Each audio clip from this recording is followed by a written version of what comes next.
Hello everyone, मैं गौरव परिमल आप सभी का स्वागत करता हूं हमारे यूट्यूब चैनल में। तो आज के इस वीडियो में हम त्रिकोणमिति पर आधारित जो कोसाइन रूल होता है उससे सीजी व्यापम की परीक्षाओं में कैसे प्रश्न बन सकते हैं उनको देखने वाले हैं।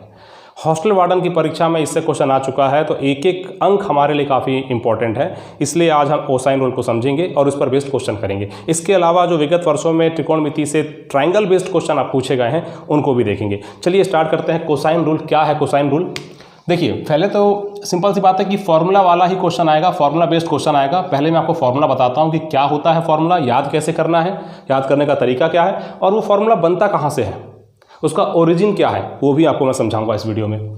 सबसे पहले एक त्रिभुज हम मानते हैं ए बी सी।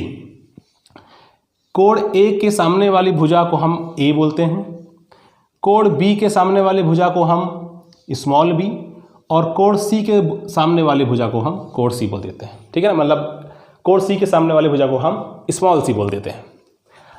मैं नाम दे देता हूँ इसको थीटा, इसको अल्फा और इसको बीटा। ठीक है, अब अगर मुझसे कहा जाए कि तीन भुजा मुझे पता है, ए बी सी दिया है और मुझे एक भी कोण नहीं दिया गया है और बताना है कि चलो इस थीटा का मान बताओ, लेकिन तीन भुजा के बारे में मुझे पता है, तीन भुजा की माप प्रश्न में दी गई है, तो कैसे? फॉर्मूला देखो, कॉस थीटा, ये वाला, ये जो कॉस थीटा जो बना है किन दो भुजाओं से बना है? तो ये भुजा ए बी और बी सी, मतलब भुजा सी और भुजा ए। तो मैं क्या करूंगा, सी स्क्वायर प्लस ए स्क्वायर करूंगा। जो भुजा छूट गई, सी हो गया ए हो गया, क्या बच गया बी, तो माइनस बी स्क्वायर कर दूंगा। डिवाइड क्या करूंगा, इन्हीं दोनों का मल्टीप्लीकेशन सी इंटू ए, लेकिन सामने में 2 रहेगा। अब ये 2 आया कहाँ से, ये फॉर्मूला बना कहाँ से, उसको भी समझते हैं। ठीक है, चलिए क्या है, अगर मैं इस त्रिभुज में बिंदु ए से, ठीक है, फॉर्मूला कहाँ से आया बता रहा हूँ, अगर बिंदु ए से भुजा BC पर लंब डालें इस प्रकार से, तो ये बिंदु D बोल देता हूँ, तो ये जो BD माना कि x है तो DC कितना हो जाएगा? अगर ये पूरा का पूरा स्मॉल a है, इतना वाला पार्ट x है, तो ये हो जाएगा a माइनस एक्स। तो ABD समकोण त्रिभुज ABD में पाइथागोरस लगा देते हैं। तो पाइथागोरस लगाएंगे तो क्या होगा, कर्ण का वर्ग। कर्ण क्या है इसमें, तो AB है C, तो कर्ण का वर्ग मतलब कि C का वर्ग बराबर लंब का वर्ग, लंब मान लेता हूँ ये h, लंब मतलब कि h का वर्ग धन आधार का वर्ग, आधार कितना है x का वर्ग। ठीक है ना, तो यहाँ से मैं काम करता हूँ, h का स्क्वायर निकाल लेता हूँ, c square minus x square. ये दूसरे त्रिभुज की बात करें ADC, ADC में मैं पाइथागोरस लगाता हूँ तो यहाँ पर कर्ण क्या हो जाएगा, तो AC कर्ण हो जाएगा, मतलब कि b का वर्ग,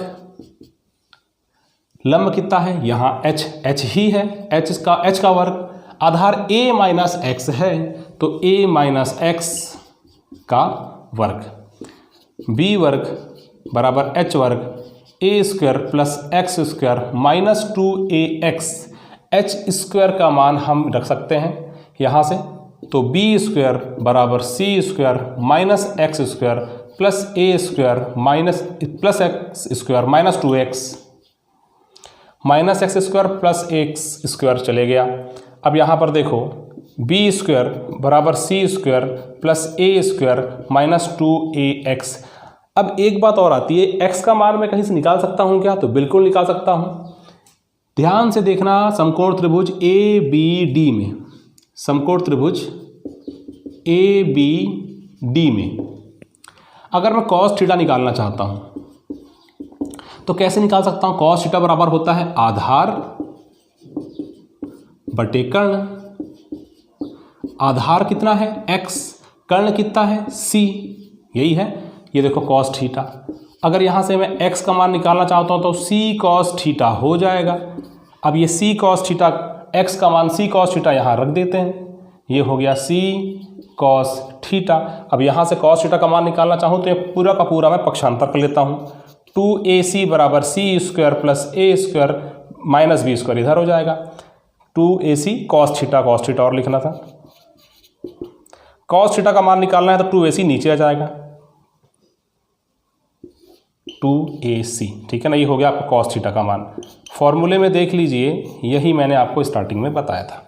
सी square plus A square minus B square upon 2ca या AC एक ही मतलब है। तो वैसे तो ये फॉर्मूला बताने का मतलब नहीं था, पेपर में आपसे फॉर्मूला नहीं पूछेगा, लेकिन अगर हम कोई भी फॉर्मूला को याद करके जाते हैं, रट के जाते हैं और उसका अलग तरीका कि ऐसा आएगा वैसा आएगा, ये ध्यान रखना है, जो छूट गया उसको माइनस कर देना।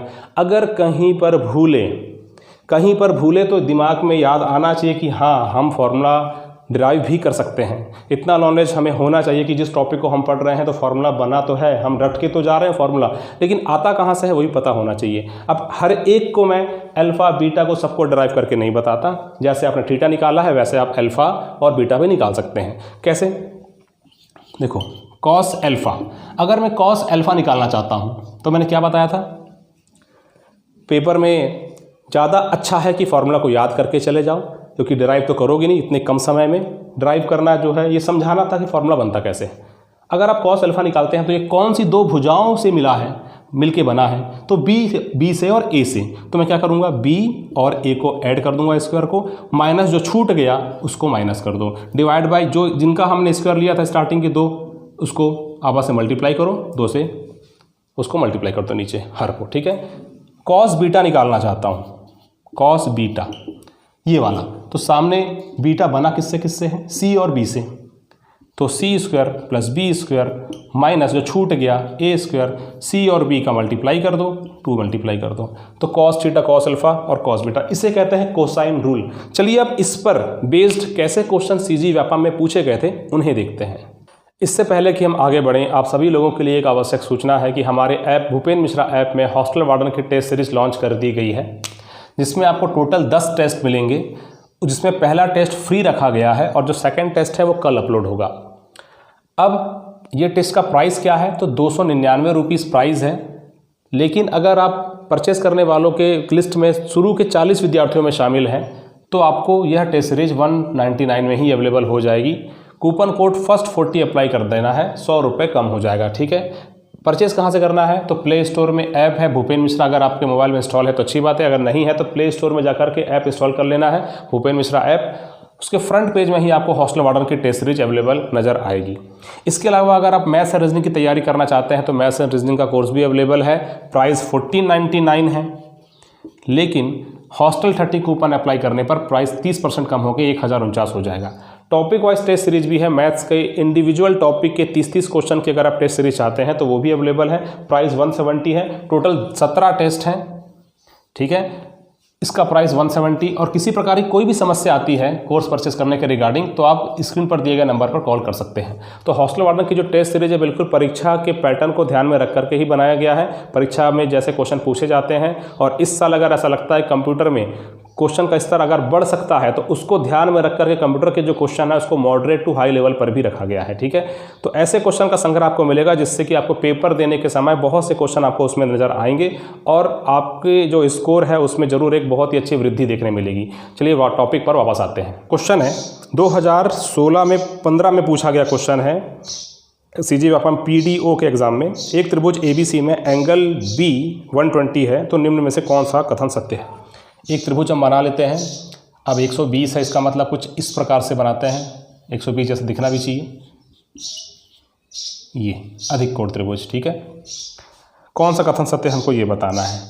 अब त्रिभुज ABC में ये एंगल B है तो ये A है और ये C, तो B के सामने B, C के सामने C, A के सामने A, कौन सा कथन सत्य है हमको बताना है। एक काम करते हैं, सीधे सीधे cos 120 हम ले लेते हैं। ठीक है ना, cos 120 तो कैसे निकल जाएगा, cos 120 मतलब ये वाला एंगल किन दो भुजाओं से मिलके बना है, तो AB और BC मतलब C और A, तो मैं क्या करूँगा C square plus A square minus जो छूट गया मतलब कि B square upon 2CA। cos 120 का मान क्या होता है, मैंने त्रिकोणमिति के पार्ट 1 में जो मैंने काफ़ी दिनों पहले अपलोड किया था उसमें कोर्स में अवेलेबल है, उसमें मैंने कैसे कैसे हम 120 चाहे 150 180 उसके आगे भी की वैल्यू कैसे फाइंड आउट कर सकते हैं उसके बारे में डिटेल में समझाया है, उसे जाके आप देख सकते हैं। अब 120 का मान डायरेक्ट मैं लिखता हूँ -1/2। ठीक है, C square plus A square minus B square upon 2CA, 2 से 2 गया माइनस C हो जाएगा इधर मल्टीप्लाई होने के बाद, तो माइनस CA बराबर C square plus A square minus B square. हमको निकालना क्या है, दोनों में से कौन सा सही है। तो ए स्क्वायर प्लस सी स्क्वायर, बी स्क्वायर यहाँ जाएगा तो बी स्क्वायर माइनस ए सी, बी स्क्वायर जो यहाँ पर है इसको पक्षांतर कर देता हूँ, तो बी स्क्वायर माइनस सी ए बराबर ए स्क्वायर प्लस सी स्क्वायर, मतलब कि ऑप्शन नंबर बी हमको नज़र आ रहा है। इसका आंसर क्या हो जाएगा, ऑप्शन बी। क्लियर है। चलिए, तो ये सिंपल सा क्वेश्चन था। अब हॉस्टल वार्डन की परीक्षा में जो 2016 में प्रश्न पूछा गया था उसको देख लेते हैं। उस त्रिभुज का सबसे बड़ा कोण कौन सा होगा यदि उसकी भुजाएं 7, 5 और 3 है। अब देखो इसी में 7, 5 और 3 मतलब कि इससे मैं क्या करता हूँ, ये बड़ी भुजा 7, ठीक है, ये है 5, ये है 3, हमको ये कोण निकालना है। ठीक है, अब फॉर्मूला हमें पता है, हमें एंगल निकालना है। तीनों भुजाओं के बारे में हमें जानकारी दी गई है, तीनों भुजाओं की माप हमें दी गई है, हमें केवल और केवल एंगल निकालना है। 5, 3 और 7 भुजाओं की माप है। तो सबसे बड़ा कोण कौन सा होगा देखिए, तो यहाँ से C मतलब कि यहाँ कौन सी दो भुजाओं से मिलकर के ये कोण बना है, तो 5 और 3, तो 5 का वर्ग धन 3 का वर्ग माइनस जो छूट गया 7 का वर्ग अपॉन 2CA। 2CA कहने का मतलब 5 और 3 का मल्टीप्लाई हमें फिर से कर देना है। अब 5 का वर्ग मतलब होता है 25, 3 का वर्ग होता है कितना, 9। ठीक है, 5 का वर्ग 25, 3 का वर्ग 9, माइनस 49 डिवाइड बाय 5 दूनी 10 तिया 30। ये है हमको कॉस थीटा हम निकाल रहे हैं। 25 और 9 34, 34 माइनस 49 डिवाइड बाय 30, ये हो जाएगा माइनस 15/30, 15 एकम 15, 15 दूनी 30, माइनस 1/2। तो ये कॉस थीटा में 1/2 माइनस 1/2 अभी मैंने थोड़ी देर पहले देखा क्या होता है, कॉस 120 का मान होता है। ठीक है, तो हमारा जो एंगल है 120, मतलब कि ऑप्शन नंबर डी इस क्वेश्चन का करेक्ट आंसर हो जाएगा। आपको इस प्रकार से क्वेश्चन सॉल्व करने होते हैं। चलिए अब एक क्वेश्चन और देखते हैं, सेम टू सेम ऐसे ही। 6 सेंटीमीटर और 8 सेंटीमीटर लंबाई वाले त्रिभुज की दो भुजाओं के बीच का कोण 60 डिग्री है। 6 सेंटीमीटर, देखो हमको भुजा दी गई है एक 6 सेंटीमीटर, ए मान लो उसको, बी दिया गया है 8 सेंटीमीटर, और ए और बी के बीच का कोण कितना दिया गया है, 60 डिग्री। ठीक है, कुछ ऐसा मान लो कि ये त्रिभुज है, ये है 60 डिग्री। ठीक है, और ये 6 और 8 से मिलके बना है, तो ये 6 है, ये 8 है। हमें इस भुजा के बारे में नहीं पता, तो इसको मैं x मान लेता हूँ। ठीक, अब मैं एक काम करता हूँ, cos 60 ले लेता हूँ सीधे। cos 60 लूँगा तो किन दो भुजाओं से मिलके बना है, तो 6 और 8 से मिलके बना है, तो 6 का वर्ग लूँगा, 8 का वर्ग लूँगा, और तीसरी भुजा जो छूट गई थी उसका वर्ग माइनस कर दूंगा। डिवाइड 6 और 8 को फिर से लिखूँगा और 2 से मल्टीप्लाई कर दूंगा। 6 छक्के 36, 8 अट्ठे 64 माइनस एक्स स्क्वायर cos 60। तो cos 60 का मान क्या होता है, तो cos 60 का मान होता है 1/2। ठीक है, अब 6 दूनी 12, या फिर एक काम करते हैं, हाँ 6 दूनी 12 अट्ठे 96। अब यहाँ 2 से सीधे से कट जाएगा, 2 चौके 8, 1 2 अट्ठे 16, तो 48 बराबर 36 और 100, मतलब कितना हो जाएगा ये 36 और 64 कितना हो जाएगा 100 माइनस एक्स स्क्वायर यहाँ आया तो 100 माइनस 48 मतलब हो जाएगा ये 52, और एक्स स्क्वायर है तो एक्स का मान हो जाएगा √52। अब √52 को चाहे तो और हम सिंप्लीफाई कर सकते हैं, तो √52 मतलब कि हो जाएगा 26 दूनी 52 या 13 चौके 52, तो 13 चौके 52 इसका मतलब 2 बाहर आ गया, 2√13 इसका आंसर हो जाएगा। ये लो, तो ये तो हुए क्वेश्चन जो कोसाइन रूल पर बेस्ड थे, और इसमें से एक क्वेश्चन आपको पेपर में दिखाई पड़ सकता है हॉस्टल वार्डन के एग्जाम में, और अन्य एग्जाम जिसमें कि त्रिकोणमिति या त्रिभुज से संबंधित एक सिलेबस में दिया गया है उसके लिए भी काफ़ी इंपॉर्टेंट है। हम ऐसे टॉपिक को छोड़ देते हैं, लेकिन ऐसा टॉपिक कई बार 1-2 क्वेश्चन का आता है और हम देखे नहीं होते करके हम या तो छोड़ देते हैं या तो गलत करके आते हैं, और है बहुत ही सिंपल। चलिए, अब कोसाइन आ सकता है तो साइन रूल भी आ सकता है। अब साइन रूल पर बेस्ड क्वेश्चन चलिए देखते हैं। आइए देखते हैं क्या है साइन रूल। जैसे ये त्रिभुज है, त्रिभुज ABC, एंगल BAC के सामने वाली भुजा A, इसके सामने वाली B, इसके सामने वाली C। ठीक है, तो मैं क्या करता हूँ, A साइन रूल,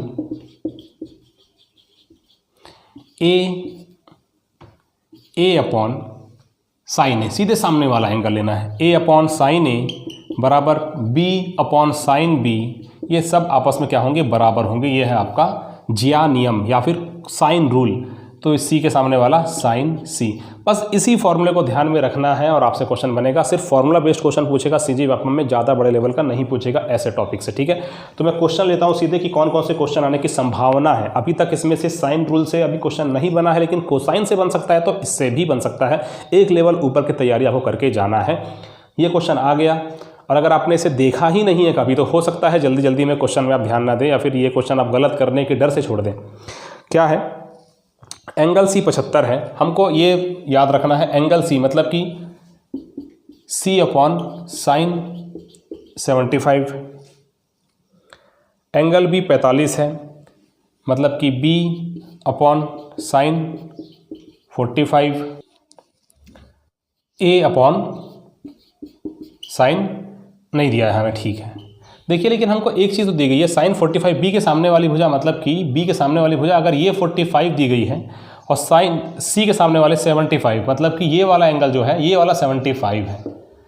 हमको साइन ए नहीं पता, तो हम जानते हैं त्रिभुज के तीनों कोणों का योग 180 अंश होता है। तो ये 45 ये 75, तो ये कितना हो जाएगा? 40 70 110 और 10 120, तो ये हो जाएगा 60।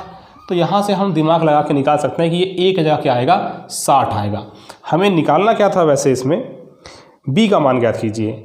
अब हमें बी का मान ज्ञात करना है, और कुछ ए या सी में से किसी का मान दिया गया है क्या? तो ए का मान दिया गया है √3, ए का मान दिया गया है √3। तो हम इन दोनों को यूज़ करके आराम से हमारा क्वेश्चन सॉल्व कर सकते हैं। साइन 75 कहाँ से आ गया, हम कैसे करेंगे, ये इसमें दिमाग लगाने की ज़रूरत ही नहीं है। आप इन दोनों को सॉल्व कर सकते हैं बिल्कुल आसानी से। तो साइन 60 का मान होता है √3/2, तो √3 अपॉन √3/2 बराबर b अपॉन साइन 45। साइन 45 होता है 1 अपॉन √2। √3 से √3 गया, 2 गया ऊपर, यहाँ से सीधे सीधे 2 ऊपर चले जाएगा, तो 2√2b। अब यहाँ 2 जो है इस प्रकार से हम आपस में कैंसिल आउट करके b का मान आसानी से निकाल सकते हैं कि √2 आएगा। ये देखो, साइन रूल पर बेस्ड सिंपल सा क्वेश्चन, थोड़ा सा दिमाग लगाना था। तीसरा एंगल कैसे निकालेंगे? साइन 75 में दिमाग लगाना ही नहीं था हमें। हम इन दोनों को यूज़ करके क्वेश्चन निकालने की कोशिश करते, तो हमें क्या सी दिया गया था? सी भी नहीं दिया गया था। तो आपको एक चीज़ याद रखना है, क्वेश्चन में डायरेक्टली नहीं बोलेगा कि ए दिया है, बी दिया है, सी दिया है। आपको थोड़ा बहुत दिमाग लगा करके तीसरा एंगल फाइंड आउट करना पड़ेगा और बस फॉर्मूला में प्लेस करना है, ठीक है। चलिए आगे साइन रूल पर एक और क्वेश्चन हम देखते हैं। सी बराबर 2 है, चलो c बराबर 2 है, c बराबर 2, तो c बराबर 2, ठीक है, अपॉन साइन c,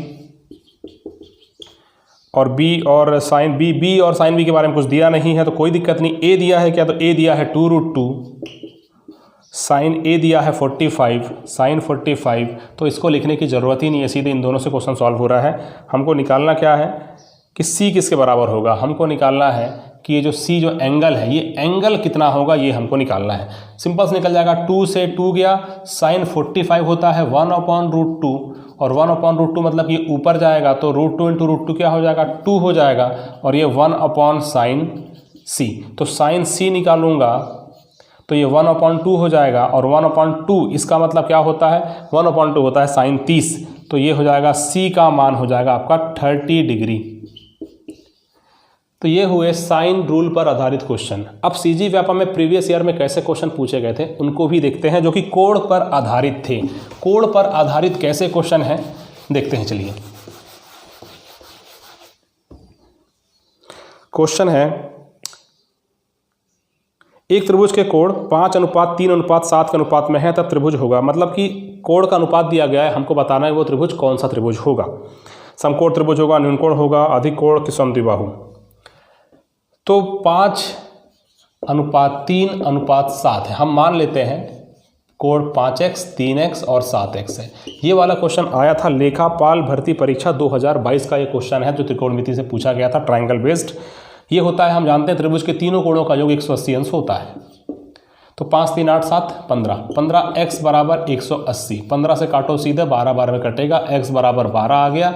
x बराबर 12 है तो 12 पंचे 60, पहला जो कोण है 5x बराबर 60, 3x बराबर 12 3 36, और 7x बराबर x का मान 12 है तो 12 7 84, तीनों के तीनों कोण 90 अंश से कम है, और 90 अंश से कम है इसका मतलब है कि कौन सा कोण होगा, पिछले क्लास में बताया था न्यून कोण है, ठीक है ना। न्यून कोण त्रिभुज बनेगा, तो आपका ऑप्शन नंबर बी इस क्वेश्चन का करेक्ट आंसर हो जाएगा। लेखापाल भर्ती परीक्षा 2022 का एक सिंपल सा क्वेश्चन। अगला क्वेश्चन है CSPHCl 2022 में पूछा गया था, सेम टू सेम यही कॉन्सेप्ट है। कोण का अनुपात दिया है 5:4:6, मतलब 5x + 4x + 6x, अगर मैं इन सबको ऐड कर दूं तो ये बनेगा 180। 5 4 9 6 15, इसमें भी उतना ही आ रहा है, 5 4 9 6 15, हाँ ठीक है, 5 3 8 7 15, उतनी इसमें भी आ रहा था। तो 15 12 180, x बराबर कितना आ रहा है 12, तो पहला कोण क्या हो जाएगा 12 पंचे 60x, दूसरा कोण क्या हो जाएगा 4x, मतलब कि 4 × 12 मतलब कि 48, फिर 6x कहने का मतलब 6 × 12 मतलब कि 72। तीनों के तीनों फिर से 90 अंश से कम है, इसका मतलब ये कौन सा त्रिभुज बनने वाला है, तो ये बनने वाला है न्यून कोण त्रिभुज, एक्यूट एंगल ट्रायंगल, ठीक है। चलिए अब अगला क्वेश्चन, समबाहु त्रिभुज ABC के लिए कौन सा कथन गलत है। समबाहु त्रिभुज होता क्या है, ऐसा त्रिभुज जिसकी तीनों भुजाएं आपस में बराबर हैं। अब जब तीनों भुजाएं आपस में बराबर होंगी तो तीनों कोण आपस में बराबर होंगे। अगर मैं कहूँ ये समबाहु त्रिभुज है तो ये तीनों की तीनों भुजाएं आपस में बराबर होनी चाहिए, ठीक है, तभी हम उसको बोलेंगे समबाहु त्रिभुज।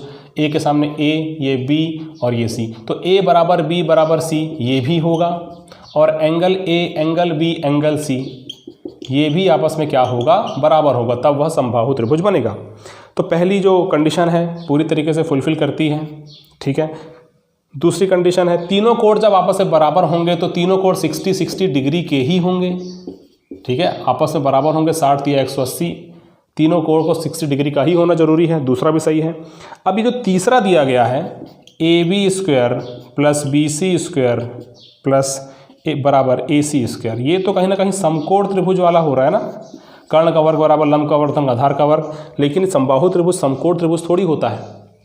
हम कह रहे हैं समबाहु त्रिभुज के बारे में कौन सा कथन गलत है, तो ये वाला कथन तो समकोण त्रिभुज के लिए होता है, तो ये वाला कथन गलत, ऑप्शन नंबर C इस क्वेश्चन का करेक्ट आंसर हो जाएगा, ये गलत है, ठीक है। तो ये क्वेश्चन पूछा गया था 2015 में CG व्यापम PDO में। तो ये जो हमने क्वेश्चन देखे ये आधारित थे ट्राइंगल पर बेस्ड कोसाइन रूल और साइन रूल पर आधारित क्वेश्चन, और कुछ हमने प्रीवियस ईयर के क्वेश्चन भी ले लिए। ये क्लास कैसी लगी जरूर कमेंट कीजिएगा, वीडियो अगर पसंद आया तो लाइक कीजिएगा। इसके बाद हम नेक्स्ट क्लास से फिर से मोस्ट एक्सपेक्टेड क्वेश्चन जो प्रीवियस ईयर क्वेश्चन पूछे जा चुके हैं उनका वीडियो हम देखेंगे। वीडियो को अंत तक देखने के लिए धन्यवाद आपका।